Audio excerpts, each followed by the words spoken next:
आपने कुछ मालिकाओं में, पुराण कथाओं की मालिकाओं में देखा होगा, छोटे छोटे छोटे छोटे ऐसे 60,000 ऋषि होते हैं। बहुत से क्यूट दिखने वाले ऋषि होते हैं ये।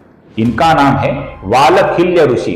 इस विश्व के समग्र सर्प और नागों को आहुति के रूप में इस राजा ने इस यज्ञ में अर्पण किया था। यह बहुत बड़ा यज्ञ था, बहुत दिन के लिए, बहुत महीनों के लिए चला हुआ यज्ञ था, जिसमें दुनिया भर के सांपों की, नागों की आहुति दी जा रही थी। श्रीमद् भगवद गीता में भगवान श्री कृष्ण ने अर्जुन को दिव्य दृष्टि प्रदान करके अपने विश्व रूप का, विराट रूप का दर्शन कराया था, साक्षात्कार कराया था, अनुभव दिया था। और भगवान श्री कृष्ण ने यह भी कहा था कि मेरी ये जो विभूतियां हैं, विशेष रूप है, इनके विस्तार का कोई अंत ही नहीं है, इतने अनगिनत मेरे स्वरूप है।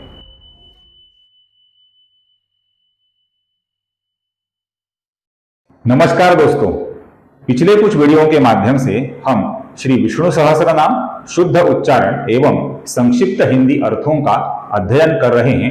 विष्णु सहस्त्र नाम कैसे पढ़ें, इसका हम विचार कर रहे हैं। और इस मालिका का आज का हमारा श्लोक क्रमांक 48, श्लोक 48 का वीडियो है। आज के वीडियो को शुरुआत करने से पहले आप सभी दर्शकों से मेरी नम्र विनती है, कृपया इस वीडियो को स्किप किए बिना या फास्ट फॉरवर्ड किए बिना अंत तक जरूर देखिए दोस्तों। बहुत ही महत्वपूर्ण और रोचक जानकारी इस वीडियो में भी आपको मिलने जा रही है।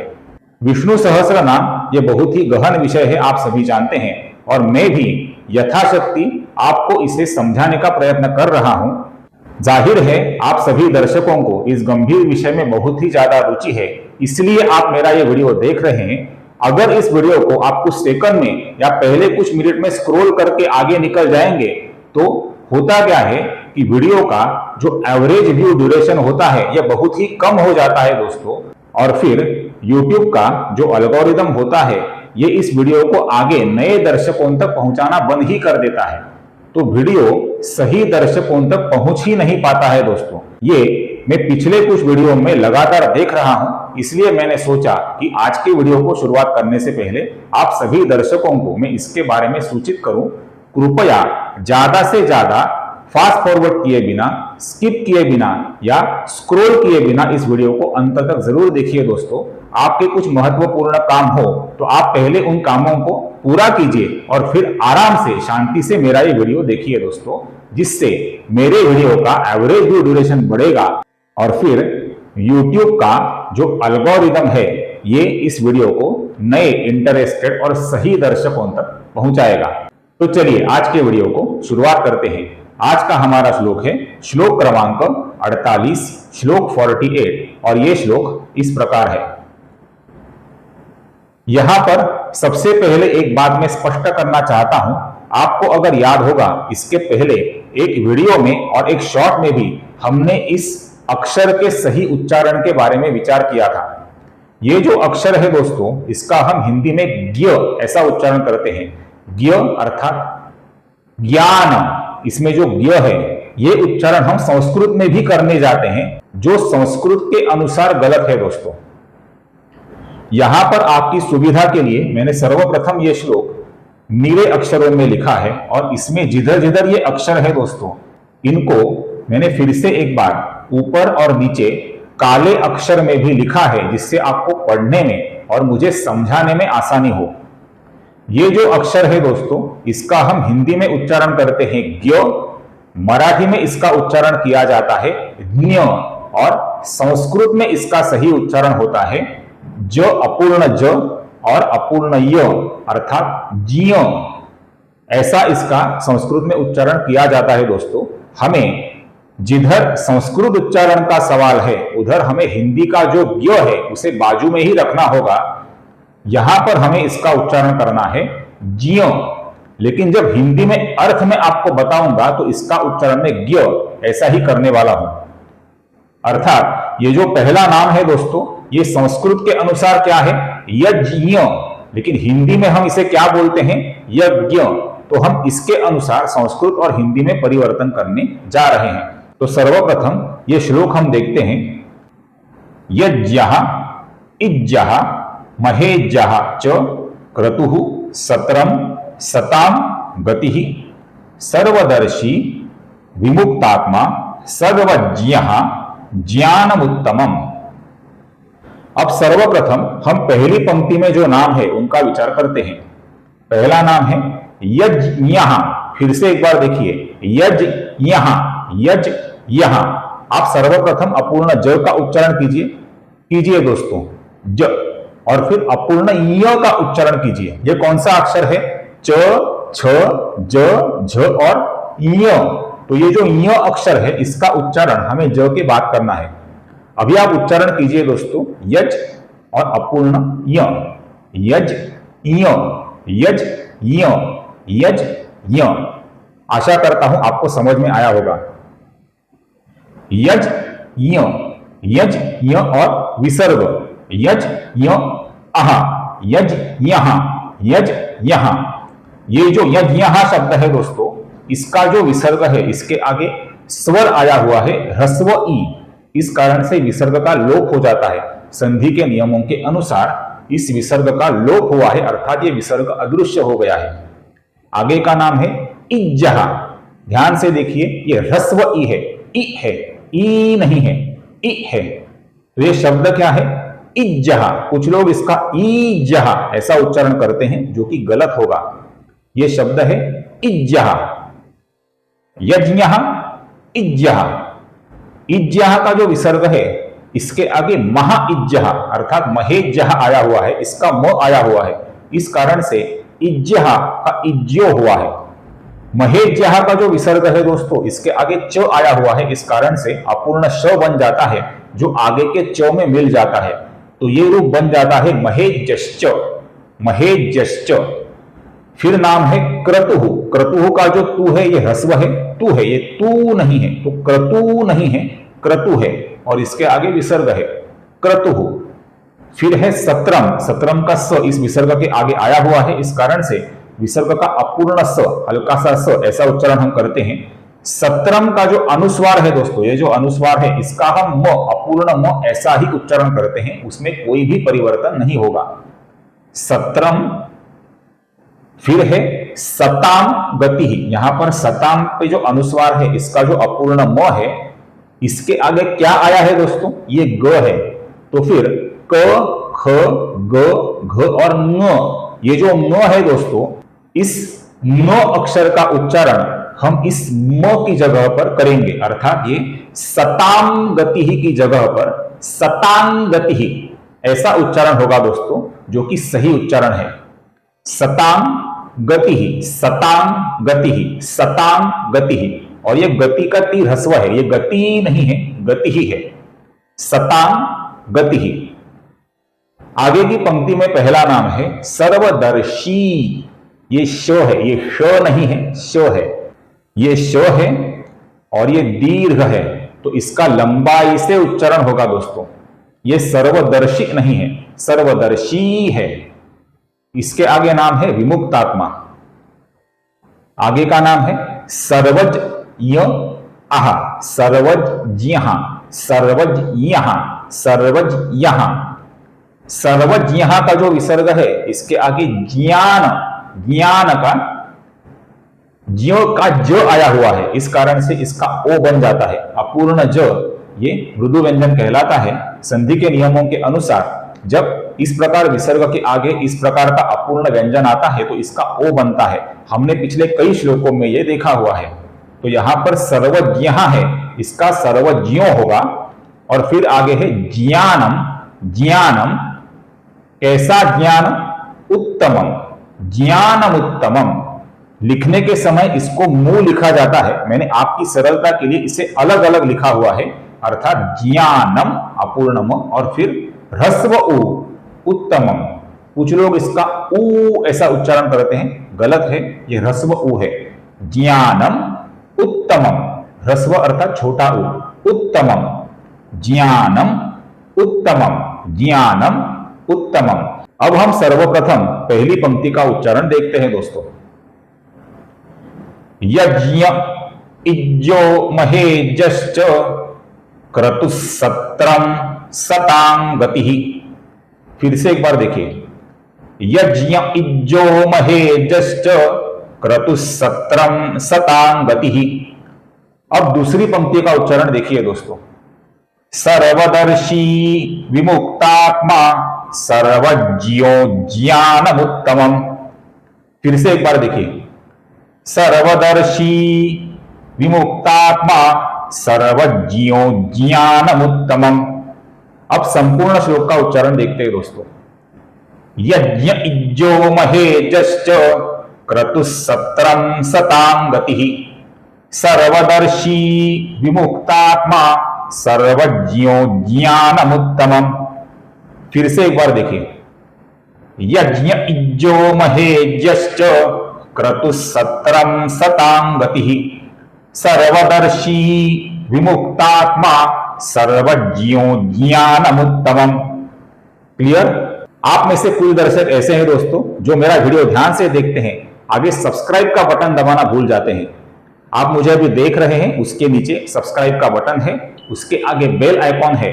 इन दोनों बटन को प्रेस करने के लिए आपको 1 या 2 सेकंड से ज्यादा समय नहीं लगेगा दोस्तों, किंतु आपकी इस बहुत ही छोटी सी कृति से मुझे बहुत ही सकारात्मक ऊर्जा मिलेगी, जिससे इस प्रकार के अभ्यासपूर्ण वीडियो आपके लिए आगे लेकर आने के लिए मुझे प्रोत्साहन मिलेगा दोस्तों। इसलिए ध्यान से सब्सक्राइब का बटन दबाइए, उसके आगे का बेल आइकॉन भी ध्यान से दबाइए दोस्तों। तो चलिए आगे बढ़ते हैं। अब हम इन नामों के हिंदी अर्थों का संक्षेप में विचार करते हैं। तो सर्वप्रथम नाम है दोस्तों यज्ञ। अब हिंदी अर्थ का जब हम विचार कर रहे हैं तो हम इसके हिंदी उच्चारण का ही विचार करेंगे दोस्तों, अर्थात ज्ञ का ही उच्चारण करेंगे। तो यहां पर नाम है पहला यज्ञ, अर्थात यज्ञ। पुराने जमाने में यज्ञ की संस्कृति थी। यज्ञ अर्थात अगर हम सरल भाषा में देखेंगे तो ऐसा धार्मिक अनुष्ठान जिसमें विशिष्ट मंत्रों का उच्चारण करते हुए अग्नि में विभिन्न पदार्थों का अर्पण किया जाता है, विभिन्न पदार्थों की आहुति दी जाती है। इस धार्मिक अनुष्ठान को, इस धार्मिक कार्य को कहा जाता है यज्ञ। इस प्रकार के कई यज्ञ पुराने जमाने में नियमित रूप से किए जाते थे। ये जो भी यज्ञ होते थे दोस्तों, इनमें जो अग्नि प्रकट होता था उसे अग्नि पुरुष कहा जाता था और इसे नारायण श्रीहरि विष्णु का ही स्वरूप माना जाता था। इस अर्थ से यह नाम है अग्नि पुरुष रूप नारायण श्रीहरि विष्णु, अर्थात यज्ञ।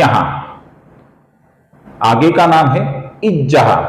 इज्जह का अर्थ होता है पूजनीय और महाइज्जह का अर्थ होता है अत्यधिक पूजनीय, अर्थात अग्नि स्वरूप में पूजनीय नारायण श्रीहरि विष्णु और अग्निदेव के भी ईश्वर परमात्मा नारायण श्रीहरि विष्णु अर्थात अत्यधिक पूजनीय नारायण श्रीहरि विष्णु। इन दोनों अर्थों से ये दो नाम है दोस्तों, इज्जह और महाइज्जह अर्थात महेज्जह। आगे दो नाम है दोस्तों, एक नाम है क्रतुः, दूसरा नाम है सत्रम। ये जो क्रतु और सत्रम है दोस्तों, ये दोनों यज्ञ के ही विभिन्न प्रकार है, लेकिन इनमें कुछ भेद है दोस्तों, कुछ फर्क है। क्रतु नाम का जो यज्ञ होता है ना दोस्तों, उसमें जो यज्ञ करने वाला होता है उसे कहा जाता है यजमान, और जो यज्ञ के मंत्र पढ़ता है, यजमान के हाथों से जो यज्ञ कराता है और मंत्रों का उच्चारण करता है, उस पुरोहित को कहा जाता है ऋत्विज। इस प्रकार क्रतु में एक यजमान होता है, चाहे वो एक व्यक्ति हो या फिर उसका पूरा परिवार हो, एक यजमान होता है और एक पुरोहित होता है। ये दोनों मिलकर जो यज्ञ संपन्न करते हैं उसे सरल भाषा में कहा जाता है क्रतु।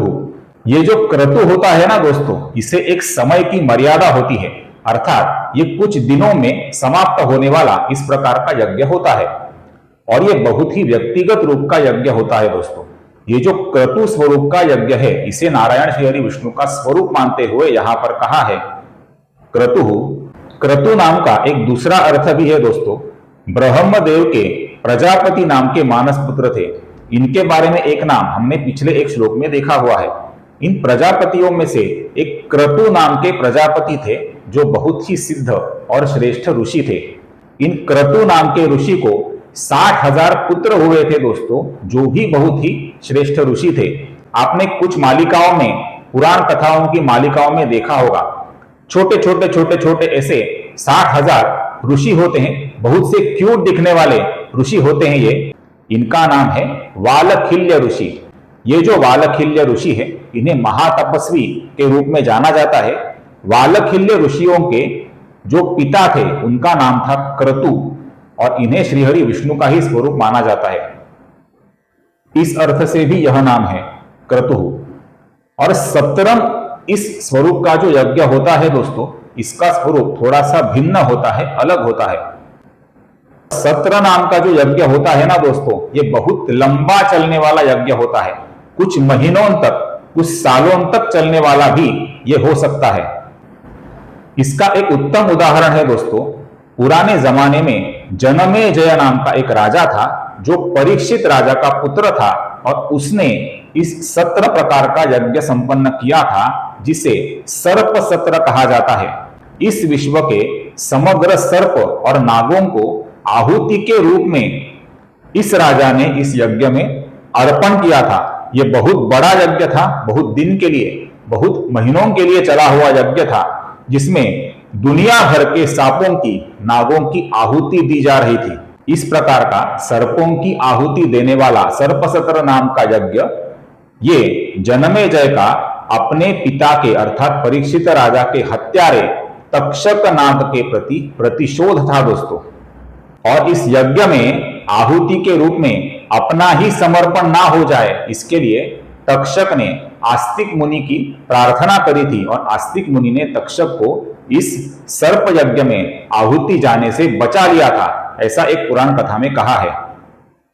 तो ये जो लंबे चलने वाले, महीनों तक, सालों तक चलने वाले बड़े बड़े यज्ञ होते हैं, इन्हें कहा जाता है सत्रम।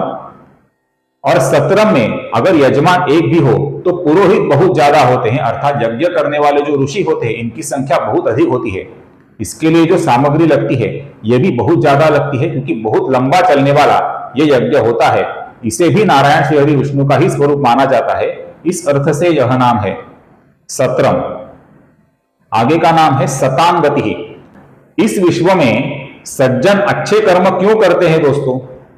क्योंकि सज्जनों को, अच्छे व्यक्तियों को एक अड़िग विश्वास होता है कि अच्छे कर्मों का फल अच्छा ही मिलता है, बुरे कर्मों का फल बुरा ही मिलता है, और भगवान के दरबार में, ईश्वर के दरबार में देर हो सकती है किंतु अंधेर नहीं। इस विश्वास से अच्छे व्यक्ति जीवित रहते हैं और अच्छे कार्य करते रहते हैं। इस प्रकार सज्जनों के जीवन के आधार जो नारायण श्रीहरि विष्णु है, उन्हें यहां पर कहा है सतांगति। इन्हीं को बचाने के लिए और दुर्जनों का निर्दालन करने के लिए नारायण समय समय पर अवतार लेते रहते हैं। आगे का नाम है सर्वदर्शी। इसका अर्थ है सब ओर देखने वाले। इस विश्व में जो भी सजीव है, उनके द्वारा जो भी कर्म हो रहे हैं, फिर ये अच्छे कर्म हो, बुरे कर्म हो, उनको जो हमेशा देखते रहते हैं और उनके कर्मों के फल उन्हें प्रदान भी करते रहते हैं, वे जो परमात्मा नारायण श्रीहरि विष्णु है, उन्हें सब ओर देखने वाले, इस अर्थ से यहां पर कहा है सर्वदर्शी। और यही नाम सूर्यदेव के लिए भी होता है, क्योंकि सूर्य भगवान भी विश्व में सभी घटनाएं देखते रहते हैं, उन्हें भी सर्वदर्शी कहा जाता है। यह भी नारायण का ही स्वरूप है। आगे का नाम है विमुक्तात्मा। इधर आत्मा का अर्थ है मन और बुद्धि, अर्थात जिनके मन और बुद्धि के ऊपर किसी अन्य की नहीं, उनकी खुद की सत्ता होती है, वे नारायण श्रीहरि विष्णु के जो भी विभिन्न अवतार है, उनके लिए यहां पर कहा गया है विमुक्तात्मा। मुक्त, विशेष रूप से मुक्त ऐसा मन और बुद्धि, अर्थात उनके स्वाधीन ऐसा मन और बुद्धि। आगे का नाम है दोस्तों सर्वज्ञ, अर्थात सर्वज्ञ। इस विश्व में जो भी ज्ञान उपलब्ध है, ये समस्त ज्ञान परमात्मा नारायण श्रीहरि विष्णु के पास है। वे सब कुछ जानते हैं, इसलिए परमात्मा नारायण श्रीहरि विष्णु को यहां पर सब कुछ जानने वाले अर्थात सर्वज्ञ इस नाम से संबोधित किया है। और अंतिम नाम है ज्ञानम उत्तमम, अर्थात श्रेष्ठ ऐसा ज्ञान। ये कौन सा ज्ञान है दोस्तों? श्रीमद् भगवद गीता में भगवान श्री कृष्ण ने अर्जुन को दिव्य दृष्टि प्रदान करके अपने विश्व रूप का, विराट रूप का दर्शन कराया था, साक्षात्कार कराया था, अनुभव दिया था। और भगवान श्री कृष्ण ने यह भी कहा था कि मेरी ये जो विभूतियां हैं, विशेष रूप है, इनके विस्तार का कोई अंत ही नहीं है, इतने अनगिनत मेरे स्वरूप है। विश्व में हर एक वस्तु में, हर एक मनुष्य में, हर एक प्राणी मात्र में भगवान श्री हरि विष्णु का साक्षात्कार होना, इसे कहा जाता है वासुदेवः सर्वम। यही है श्रेष्ठ अर्थात उत्तम ऐसा ज्ञान, और यह ज्ञान ही नारायण श्री हरि विष्णु का वास्तविक स्वरूप है। इस अर्थ से यह नाम है ज्ञानम उत्तमम। आशा करता हूं मेरा यह विनम्र प्रयत्न आपको अच्छा लगे। अगर यह वीडियो अच्छा लगे तो कृपया इस वीडियो को ज्यादा से ज्यादा लाइक और शेयर करना न भूलें, और मेरे चैनल को कृपया सब्सक्राइब करना न भूलें। फिर मिलेंगे अगले श्लोक के नारायण श्री हरि विष्णु के विभिन्न दिव्य नाम, उनके संक्षिप्त हिंदी अर्थ एवं शुद्ध उच्चारण के साथ। तब तक टेक केयर। जय श्री राम।